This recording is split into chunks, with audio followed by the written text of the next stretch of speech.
প্রিয় দর্শক বন্ধুরা, জনকল্যাণ বাংলা চ্যানেলে আজকে সবথেকে বড় ব্রেকিং নিউজ। হ্যাঁ বন্ধুরা, আপনারা ঠিক শুনেছেন, প্লিজ ভিডিওটা কেউ স্কিপ করে যাবেন না। দাদা দাঁড়ান না, ভিডিওটা একটু দেখুন। 12ই মার্চে হঠাৎ ঘোষণা, সারা রাজ্যে এখন খুশির হাওয়া, কারণ ভোটের আগে এই ভাতা বাড়লো। বৃদ্ধ ভাতা, বিধবা ভাতা আর প্রতিবন্ধী ভাতা সব কটাতেই এবার থেকে 1 লাফে 500 টাকা করে বেশি মিলবে। গরিব মানুষের জন্য এর চেয়ে বড় সুখবর আর কিছু হতে পারে না। তাই ভিডিওটা মন দিয়ে দেখতে থাকুন। যারা এতদিন সামান্য কটা টাকা পেতেন, তাদের কষ্ট এবার অনেকটাই কমতে চলেছে। সরকার জানিয়ে দিয়েছে এই মাস থেকেই আপনাদের সবার ব্যাংক অ্যাকাউন্টে এই বাড়তি টাকা ঢুকে যাবে। কিন্তু কারা এই টাকা পাবেন আর কাদের নাম কাটা যাবে সেটা জানাটা এবং সব থেকে বেশি জরুরি। তাই স্কিপ না করে পুরো খবরটা ভালো করে শুনুন, নইলে কিন্তু আপনার টাকা আটকে যেতে পারে। তখন আপনি বলবেন না জনকল্যাণ বাংলাকে কোনো মেসেজ। যেসব দাদু দিদিরা বয়সের ভারে কাজ করতে পারে না, তাদের জন্য এই বার্ধক্য ভাতা হলো বড় ভরসা। এখন থেকে এই ভাতার টাকা বেড়ে যাওয়ার তাদের ওষুধ কেনা বা হাত খরচের আর কোনো চিন্তা থাকবে না, কারণ কারো কাছে আর হাত পাততে হবে না। নিজের টাকা নিজেই ব্যাংক থেকে তুলে নিজের মতো খরচ করতে পারবেন। এই 12ই মার্চের ঘোষণা বয়স্ক মানুষদের জন্য একটা বিরাট উপহার, যা তাদের মুখে হাসি ফুটাবে। যেসব মায়েরা স্বামী হারিয়ে খুব কষ্টে একা সংসার চালাচ্ছেন ছেলে মেয়েকে নিয়ে, তাদের জন্য দারুণ খবর। বিধবা ভাতা টাকা 500 টাকা বেড়ে যাওয়ায় এখন তাদের সংসারে টানাটানি অনেকটাই কমে যাবে। সব থেকে বড় ব্রেকিং নিউজ হলো, আজকে যে 500 টাকা বেড়েছে, এখন থেকে সবার অ্যাকাউন্টে 1500 টাকা করে ঢুকবে। মা বোনদের কথা মাথায় রেখে সরকার এই টাকাটা বাড়ানোর সিদ্ধান্ত নিয়েছে, যাতে তারা একটু ভালো থাকতে পারেন। ভিডিওটা একটু বড় হবে, প্লিজ কেউ স্কিপ করে যাবেন না। এই বাড়তি টাকা তাদের জীবনে অনেক বড় একটা সাহায্য দাঁড়াবে, সে কথা আর বলার অপেক্ষা রাখে না।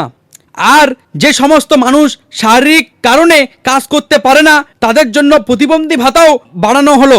এই টাকা দিয়ে তারা নিজেদের দরকারে জিনিস কেনা, চিকিৎসার খরচ খুব সহজে মেটাতে পারবে। আমাকে অনেক প্রতিবন্ধী ভাই কমেন্ট করেছিলেন, দাদা আমাদের ভাতা বাড়বে কি, আমাদের স্ট্যাটাস কি, এখন আমাদের নিয়ে সরকার কি ভাবছে। আজকে সব থেকে বড় ব্রেকিং নিউজ আপনাদের জন্য, আপনাদের কিন্তু ভাতা বেড়ে গেল। একমাত্র জনকল্যাণ বাংলা সর্বপ্রথম এই নিউজ চ্যানেলে দেখাচ্ছে আপনাদের ভাতা একদম 500 টাকা বেড়ে গেল। সরকার চায় এই মানুষগুলো যেন সমাজের আর 5 জনের মতো মাথা উঁচু করে সম্মানের সাথে বাঁচতে পারে।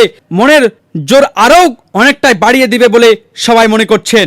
এবার আসি আসল খবরে, যেটা আপনাদের সবার জানা খুব দরকার, না হইলে ভাতার টাকা ঢোকা বন্ধ হয়ে যাবে। যারা সঠিক মানুষ, যাদের কাগজপত্র সব ঠিকঠাক আছে, তারাই শুধু এই বাড়তি ভাতার টাকা পাবেন। যারা আগে থেকেই ভাতা পাচ্ছিলেন, তাদের নতুন করে আর কোনো ফর্ম ফিল আপ করতে হবে না। আপনাদের আগের ব্যাংকের খাতায় এই 500 টাকা বেশি ঢুকবে, তাই চিন্তার কোনো কারণ নেই। কিন্তু সমাধান, যারা জালিয়াতি করে বা মিথ্যা কথা বলে ভাতা নিচ্ছেন, তাদের একেবারে কপালে দুঃখ আছে। যাদের বয়স হয়নি অথচ বয়স বাড়িয়ে ভাতা নিচ্ছেন, তাদের নাম কিন্তু একেবারে লিস্ট থেকে একদম বাদ দেওয়া হচ্ছে।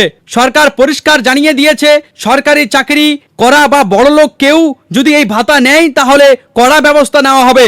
আসল গরিব মানুষের এই টাকা যাতে কেউ মেরে খেতে না পারে, তার জন্য এই কড়া নিয়ম চালু হয়েছে। সব থেকে বড় ব্রেকিং নিউজ হলো, এখন থেকে ব্যাংকের অ্যাকাউন্টে KYC করা একদম বাধ্যতামূলক। আপনার ব্যাংকের খাতায় সাথে যদি আধার কার্ড বা প্যান কার্ড যোগ করা না থাকে, তাহলে কিন্তু একবারে টাকা ঢুকবে না। অনেকে ভাবেন আমার তো সব ঠিক আছে, এই ভুল না করে আজই ব্যাংকে গিয়ে একবার খোঁজ নিয়ে আসুন। KYC আপডেট না থাকলে সরকার টাকা পাঠালেও আপনার অ্যাকাউন্টে সেই টাকা কোনোভাবেই জমা পড়বে না। আর একটা খুব জরুরি কথা হলো DBT বা ডাইরেক্ট বেনিফিট ট্রান্সফার, এটা কিন্তু এখন সবার লাগবে। আপনার ব্যাংকের অ্যাকাউন্টের সাথে আধার লিঙ্ক বা আধার সেন্ডিং না করা থাকলে টাকা মাঝ পথে আটকে যাবে। সরকার চায় সরাসরি আপনাদের হাতে টাকা দিতে, যাতে মাঝখানে কোনো দালাল টাকা খেয়ে না নিতে পারে। তাই ব্যাংকে গিয়ে ম্যানেজারকে বলুন আপনার অ্যাকাউন্টে যেন DBT বা আধার সেন্ডিং চালু করে দেয়। যাদের ব্যাংক অ্যাকাউন্টে অনেকদিন ধরে কোনো টাকা লেনদেন বা তোলা জমা হয়নি, তাদের খাতাও কিন্তু বন্ধ থাকতে পারে। তাই আজই ব্যাংকে গিয়ে অল্প কিছু টাকা জমা দিন বা তুলে নিন, তাতে আপনার ব্যাংক অ্যাকাউন্টটা চালু থাকবে। যারা নতুন করে ভাতার জন্য আবেদন করতে চান, তাদের জন্যও কিন্তু সুযোগ রয়েছে। নতুন লিস্ট তৈরির কাজ চলছে। পঞ্চায়েতে বা BDO অফিসে থেকে ফর্ম তুলে সঠিক কাগজপত্র দিয়ে আপনারা নতুন করে আবেদন করতে পারবেন। যারা 4 বছর ধরে অপেক্ষা করছিলেন, তাদের জন্য সুখবর আছে। ভিডিওটা কিন্তু একদমই স্কিপ করা যাবে না, কেন আপনাদের জন্য বড় সুখবর আছে। আজকাল কিন্তু চারিদিকে অনেক চিটিংবাজ ঘুরে বেড়াচ্ছে, তারা ফোন করে বলবে আপনার ভাতার টাকা ঢুকিয়ে দেব, ভুলেও তাদের কথায় কোনো কান দিবেন না। আর মোবাইলে আসা কোনো ওটিপি, ব্যাংকের পিন বা কাউকে শেয়ার করবেন না। সরকারি অফিসাররা কখনো ফোন করে এসব নম্বর চায় না, তাই দালালের থেকে একদম দূরে থাকবেন। যাদের বয়স অনেক হয়েছে তাদের কিন্তু বছরে একবার করে লাইফ সার্টিফিকেট বা বেঁচে থাকার প্রমাণ জমা দিতে হবে। যাদের এই জমা দেওয়ার সময় হয়ে গেছে তারা দেরি না করে তাড়াতাড়ি করে পঞ্চায়েতে বা ব্যাংকে গিয়ে এটা জমা করে দিন।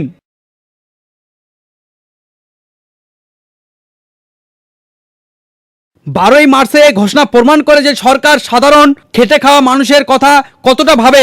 একসাথে 3টি ভাতার টাকা বাড়িয়ে দেওয়া সত্যি একটা ঐতিহাসিক সিদ্ধান্ত। আমরা সূত্রে খবর পাচ্ছি যা আগে কখনো দেখা যায়নি। এর ফলে রাজ্যের লাখ লাখ পরিবার মুখে হাসি ফুটবে আর তাদের প্রতিদিনের জীবনযাত্রা অনেক সহজ হবে। আপনারা যারা ভিডিও দেখছেন তারা নিচে কমেন্ট করে জানান যে আপনার আগে কত টাকা ভাতা পেতেন আর এখন এই 500 টাকা বাড়ার ফলে আপনাদের কতটা উপকার হবে সেটাও আমাদের লিখে জানাতে পারবেন। আপনাদের মতামত গুলো আমাদের কাছে খুব দামি, কারণ আপনাদের সুবিধা অসুবিধা জানাই আমাদের প্রধান কাজ। জনকল্যাণ বাংলার কমেন্টের বক্সে আপনাদের সবার জন্য সব সময় খোলা রইল, মন খুলে নিজের কথা লিখুন। ভিডিওটা যদি আপনাদের একটুও কাজে লাগে তাহলে একটা লাইক অবশ্যই করে দিবেন। আপনাদের একটা লাইক আমাদের এইরকম আরো ভালো ভালো খবর খুঁজে আনতে অনেক উৎসাহ দেয়, যাতে আমরা সব সময় একদম সঠিক খবরটা সবার আগে আপনাদের সামনে তুলে ধরতে পারি। আর হ্যাঁ, যারা চ্যানেলটা এখনো সাবস্ক্রাইব করেননি তারা চটপট সাবস্ক্রাইব করে বেল আইকনটি বাজিয়ে দিন। আপনারা যখন ব্যাংকে বা পঞ্চায়েতে যাবেন তখন একদম মাথা ঠান্ডা করে অফিসারদের সাথে কথা বলবেন। যদি কিছু বুঝতে না পারেন তাহলে লজ্জার কোনো কিছু নেই, বারবার জিজ্ঞাসা করে জিনিসটা পরিষ্কার করে নেবেন। কারণ একবার কাগজ ভুল হয়ে গেলে সেটা ঠিক করতে কিন্তু অনেক বেশি হয়রানির শিকার হতে হয়। তাই প্রথম থেকেই সব কাগজপত্র একদম ঠিকঠাক ভাবে রেডি করে তবেই জমা দিতে যাবেন। আর একটা কথা, ভাতার লিস্টে নিজের নাম আছে কিনা সেটা পঞ্চায়েত অফিসে গিয়ে মাঝের মধ্যেই চেক করবেন। অনেক সময় নামের বানান ভুল থাকলে বা ব্যাংকের নম্বর ভুল থাকলে লিস্ট থেকে নাম বাদ চলে যেতে পারে। অনেকেই হয়তো আপনাদের ফোন করে যেই ভাতার নাম্বারগুলো ফোন নাম্বারগুলো দেওয়া ছিল হয়তো সেগুলোতে আর কল লাগে না, হয়তো আপনাদের সঙ্গে কন্ট্যাক্ট করতে কোনো বিডিও অফিস বা পঞ্চায়েত অফিসের লোক পারে না। ওই জন্য মাঝের মধ্যে একটু ব্লক অফিসে বা পঞ্চায়েত অফিসে গিয়ে খোঁজ নেবেন যে আপনার ভাতার সব ঠিকঠাক আছে কিনা। সেটা নিজের চোখে একবার দেখে নেওয়াটাই খুব দরকার। এতে আপনার মনের সন্দেহ দূর হবে আর টাকা ঢোকার ব্যাপারে আপনি একদম নিশ্চিত থাকতে পারবেন। যারা নতুন করে ফর্ম জমা দিচ্ছেন তারা কিছুদিন পর গিয়ে খোঁজ নেবেন যে কাজটা কতদূর হলো। আমি জানি আপনাদের অনেক পরিশান, যারা আপনারা 2 বছর 4 বছর ধরে ফর্ম ফিল আপ জমা দিয়ে আছেন কিন্তু এখনো আপনাদের ভাতা টাকা ঢুকছে না। আপনারা প্রত্যেকদিন বিডিও অফিসে পঞ্চায়েত অফিসে গিয়ে খোঁজ নিচ্ছেন কিন্তু আপনাদের কোনো প্রবলেম সলভ হচ্ছে না। একটা কথা বলি, সরকার কিন্তু নতুনদের টাকা এখনো 4-5 বছর ধরে 1 টাকাও ছাড়েনি। কিন্তু আজকে আপনাদের বলে রাখি, সামনে মাস থেকে আপনারা অবশ্যই টাকা পাবেন। এই যে এতগুলো নিয়ম কানুনের কথা বললাম এগুলো কিন্তু আপনাদের ভয় দেখানোর জন্য একদম নয়, বরং আপনাদের যাতে কোনো বিপদে না পড়েন, আপনাদের হকের টাকা যাতে কেউ কেড়ে না নিতে পারে, তাই জন্যই এইসব বলা। সরকার যেমন টাকা বাড়াচ্ছে তেমনিও নিয়ম কড়া করছে যাতে চুরি চামারি বন্ধ হয়। আর এই কড়া নিয়মের লাভ কিন্তু দিনের শেষে আপনাদের মতো সাধারণ মানুষরাই পায়। ভাবুন তো, মাসের শেষে যখন আপনার নিজের ব্যাংক অ্যাকাউন্টে এই বাড়তি টাকা এই বাড়তি টাকাটা একেবারে ঢুকে যাবে, কতটা আনন্দ হবেন। তখন কি একবার মনে পড়বে জনকল্যাণ বাংলার কথা? আপনারা তো তখন তো ভুলে যাবেন। আর সেই আনন্দের খবরটা সবার আগে আপনাদের কাছে পৌঁছে দিতে পারে জনকল্যাণ বাংলা। হ্যাঁ, জনকল্যাণ বাংলায় পারে। আপনি হয়তো জানবেন না, মোবাইল খুলে দেখবেন জনকল্যাণ বাংলার সর্বপ্রথম ভিডিওটা, যখনই ক্লিক করবেন তখনই সুসংবাদটা খুঁজে পাবেন।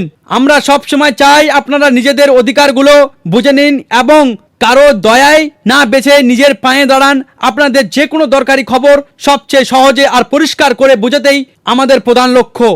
আজকের এই ব্রেকিং নিউজে যা যা বললাম আশা করি আপনারা সবাই খুব সুন্দরভাবে বুঝতে পেরেছেন।